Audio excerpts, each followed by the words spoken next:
Hi, this is Dale O'Shields, pastor of Church of the Redeemer. Thanks so much for joining me for this week of devotions. Glad that you've been a part of it. Again, hope you're sharing these with other people as well. I want to wrap up the week by talking about one little phrase. That's the phrase, be careful. Think about that phrase for a moment. Be careful.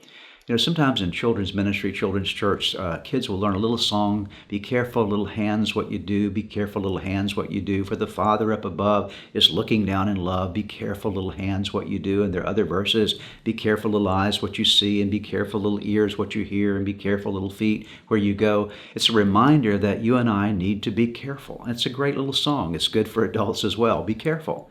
Because when you're careful, you make deliberate choices. You're concerned about what you're doing with your life. You're thinking ahead. You're being aware of consequences before you actually step into a trap.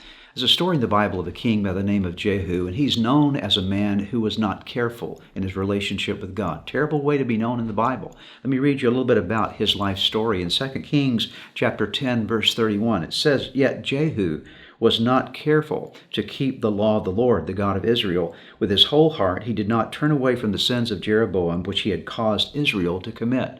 The Bible remembers Jehu as a king who was not careful to do what God asked him to do. He was not properly cautious in the way that he lived his life. And not only did it affect him, but it also affected the entire nation.